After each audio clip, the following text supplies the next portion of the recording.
سلام تماشابینان شبکه اگروتک TG. با شما من یوسف عزیزов.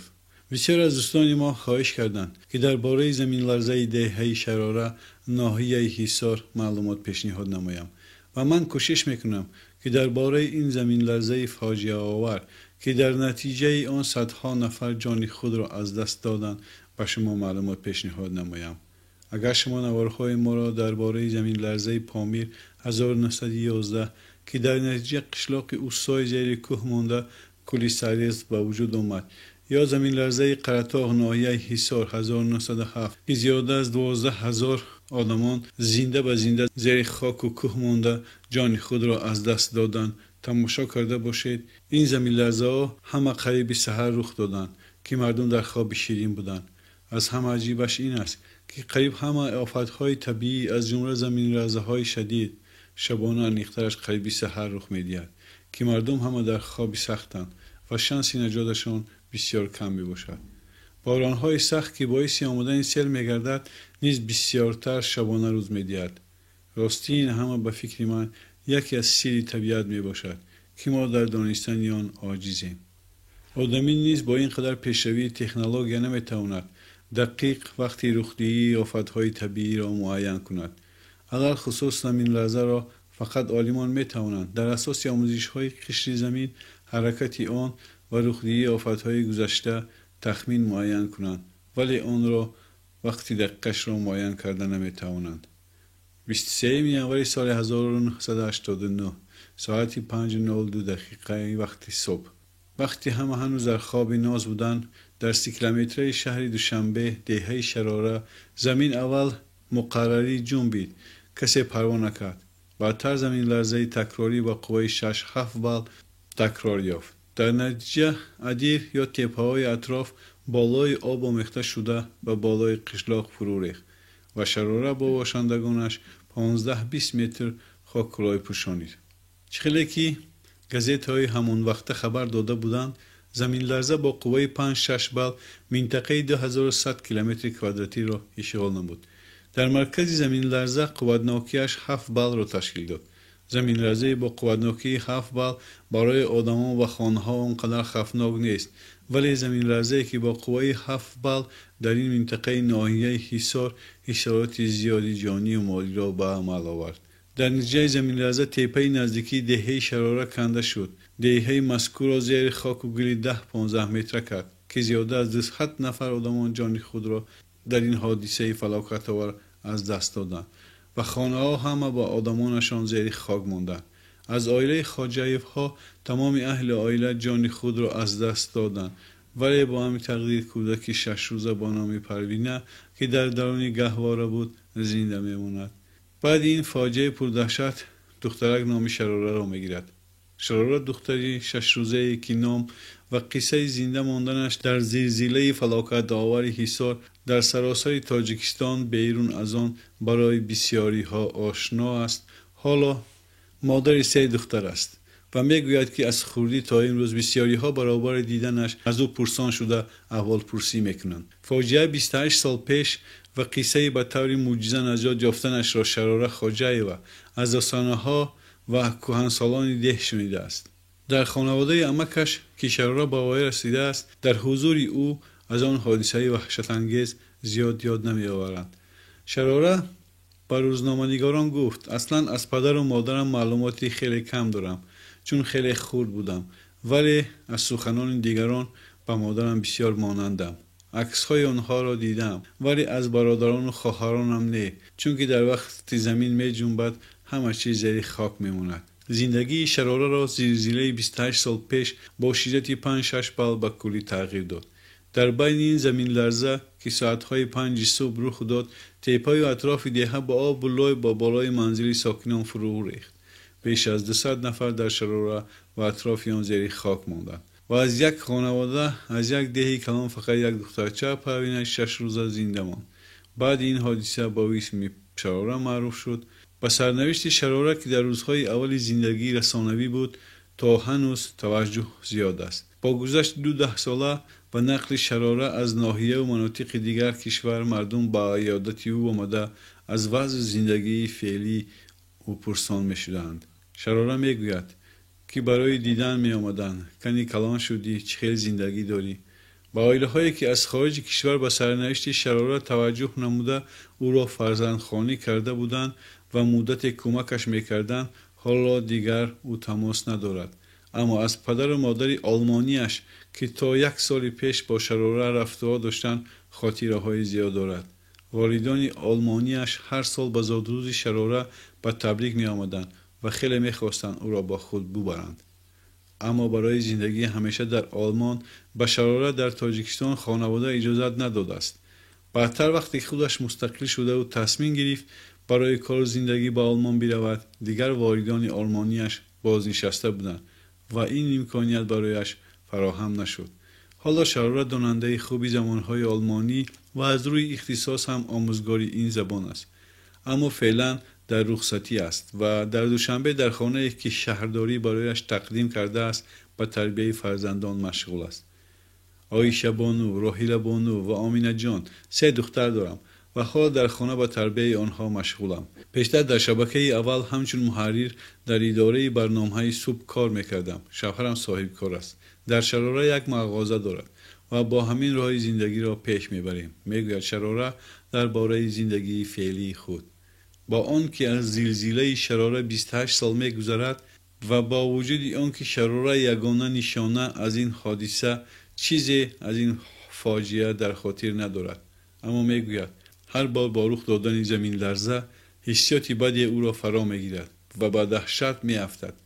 او میگوید که از زمین لرزه خیلی سخت میترسم. از خردی این گپها را شنیدم. یک وهمی در دلم شیشته است. هر وقتی که زمین جنبید آن روزها را پیش نظر میآورم. خداوند این روزها را دیگر به کسی نشان ندهد.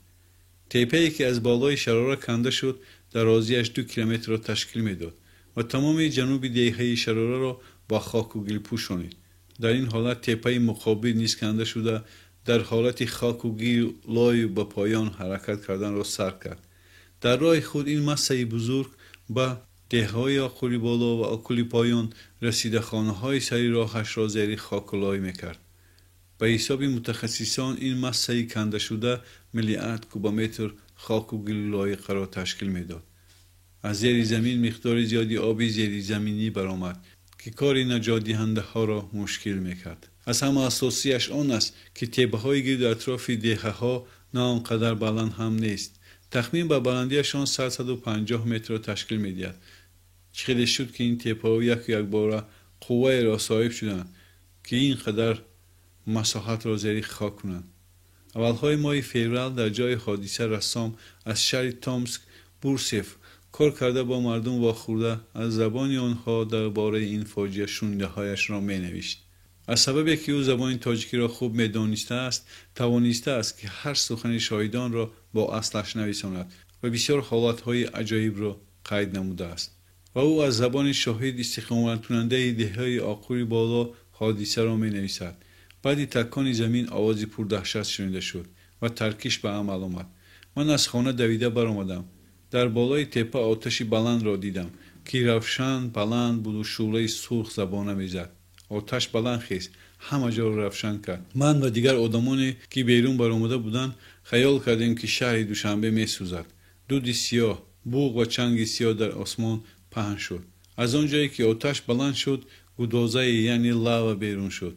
ما دیدیم که زیفت یعنی سمالایی که از شقوری بیرون شد با بوق و چنگ به طرف دهه با سرعت حرکت کرد. در یک لحظه خانه های دهه آخری بالا زیر خاک کرد. ما از ترس گریختیم. وقتی که یکی از گیولوگ‌های شناخته نوگاروتسف که در تاجیکستان در آن زمانها بسیار کار کرده بود این نوشته های بورسف را میخواند، برای دانستن حقیقت به جای حادثه سفر میکند.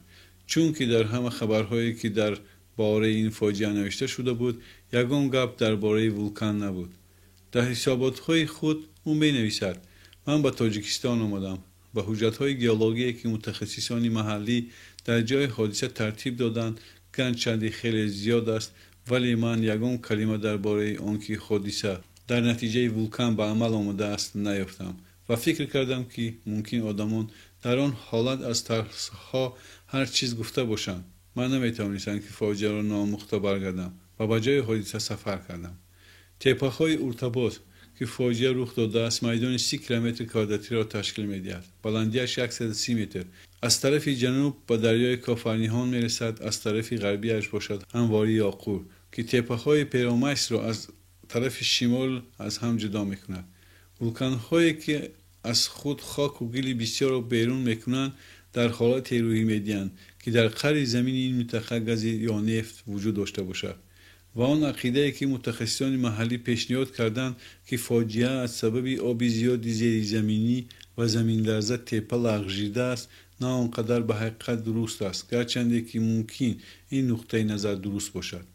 و یک نقطه دیگر نیز هست که 20 سال پیش یعنی سالهای 70 گیولوگ‌ها در این منطقه وجود داشتن گاز و نفت را معین کرده 8 سکواژن 2000 متره سوراخ میکنند ولی پورا نامخته کار را قطع میکنند. در دهه یاقور پایان لایقه خانه ها را تا چردک‌هایش زیر خاک کرد و بعضی جایها درختان نوکشان میتافتند. مردم خاک لای را کنده از زیر آن چیزهای لازمشان را میبرآوردند و چنان که محمد قادر واسیدوف نقل کرد لایقه و خاکی که به قشلاق حرکت کرد تا خانه او 1 متر ماند و از حرکت ماند. و چنانی که اون نقل کرد شب تا ساعت 4:20 کتاب خواندم. بعد خواستم خواب کنم ولی خوابم نمی بود. چی خیلی که از 3 خواتیر بودم. تخمین ساعت 5 زمین آنقدر سخت جنبید.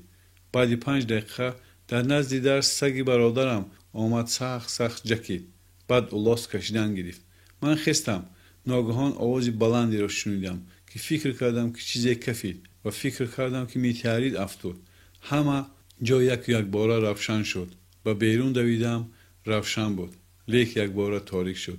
سحر وقتی که روشن شد من اون لایقه خاکی که تا نزد خانه هم آمده بود قپیدم. بسیار گرم بود.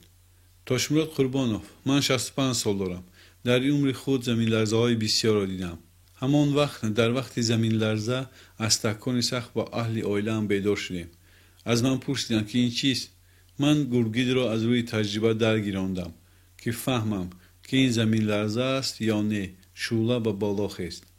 لامپ الکتریکی را نگاه کردم وای هم نمی جنبید که در وقت زمین لرزه می جنبد. اساساً همه استقامت کنندگان دهه‌هایی که دچار این فلاکت گشتند در وقت پرسیدن تصدیق می‌کردند که رایقه‌ای که از بالا آمد خانه‌های آنها را زیر خاک کرد گرم بود.